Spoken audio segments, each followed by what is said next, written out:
اهلا بيكم احلى متابعين. النهارده ان شاء الله هنعمل معاكم السجق البلدي او الشرقي. هنعمله ان شاء الله بطريقه سهله وسريعه. هو اصلا من الاكلات السريعه جدا اللي مش بتاخد وقت معانا في المطبخ، ده بالاضافه لطعمه الرائع. آه هنشوف المقادير معانا. هنحتاج كميه من السجق، كمان معايا مجموعة فلفل. انا عاملاها زي شرايح، التقطيع تم شرايح. فلفل اصفر على احمر على اخضر. كمان معايا بصل، البصل انا مقطعه برضو شرايح، او جوليان بس على رفيع. كمان الطماطم نفس الوضع. وعندي في معلقة، يعني مش معلقة، لا هو زي فص او فصين توم، بس مش هنحتاج اكتر من كده. كمان عندي فلفل حار وده اختياري. بالنسبة للتوابل برضو السجق بيبقى مبهر اصلا، فمش هحتاج توابل كتير، لكن انا هستخدم ملح بسيط وفلفل اسمر وجوز الطيب. اللي حابب بقى يزود كزبرة، يزود حاجات تانية جافة وكده، بابريكا ممكن. لكن انا بصراحة ما بحبش البهار كتير يعني. يلا نبدأ بسم الله. على النار عندي احط المادة الدهنية. انا هنا حاطة ممكن حاجة بسيطة جدا من السمنة او الزبدة مع الزيت، لو حابين حابين زيت لوحده او سمن لوحده زي ما تحبوا. طبعا يسخن كده شوية وابتدي انزل فيه بالسجق عشان اشوحه. الكلام ده بيتم على نار عالية مع تقليبه كده بسرعة.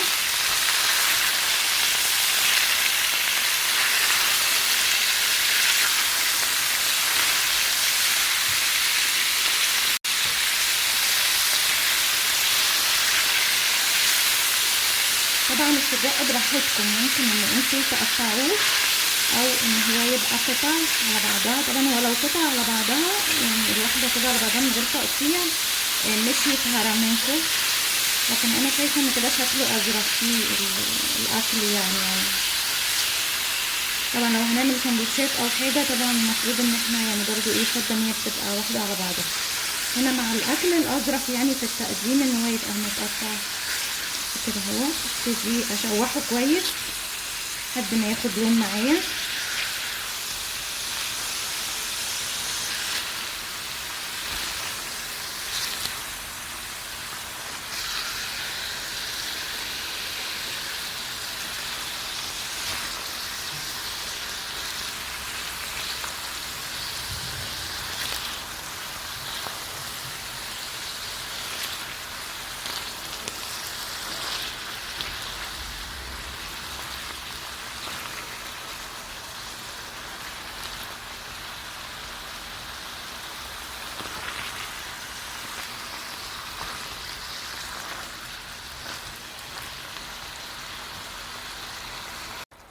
زي ما انتوا شايفين كده، احنا طبعا ما حطيناش كميه دهون خالص كتير، لكن هو للاسف يعني بينزل كميه كبيره. احنا طبعا يعني عشان الصحه وكده ممكن انا يعني اصفي جزء من كميه الدهون دهيت عشان يعني ما تتعبناش في الاكل وكده. هو وبعدين هكمل بقيه تحمير لغايه ما ياخد معايا لون. مخدش معايا وقت خالص، زي ما انتوا كده شايفين بدأ يتحمر شوية وياخد لون. ابتدي انزل بالبصل الجوليان،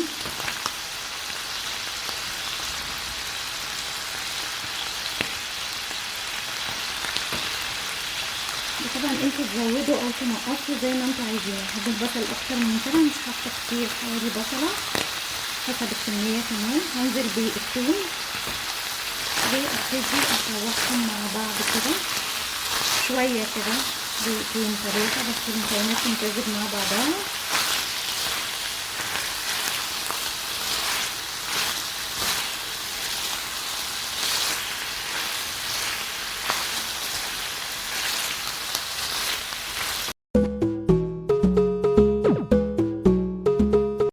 طبعا ما بغيبش على التومه لان التومه بالذات مش بتستحمل وممكن ان هي تتحروق، فهي زي ما قلت لكم كده مده بسيطه قوي، دقيقتين تلاتة بس. بعد كده ابتدي بقى انزل بالفلفل اللي انا مقطعاه شرايح. واقلب برضو.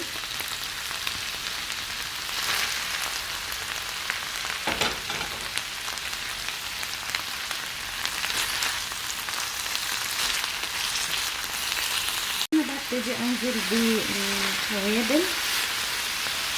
طبعا ما بحطش زي ما قلت لكم كتير علشان اصلا السجق متبهر.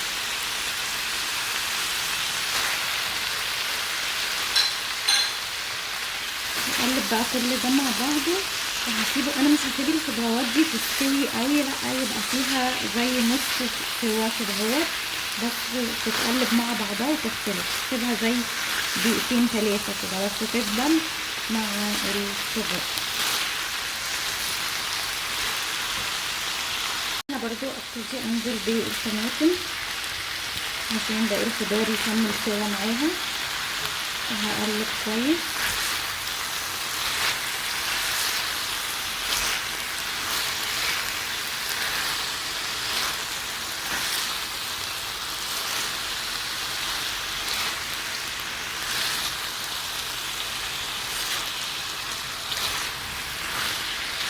اسيبها كده قد دقيقتين 3 على النار مع التقليب، وبعدين كده هيكون الطبق جاهز للتقديم.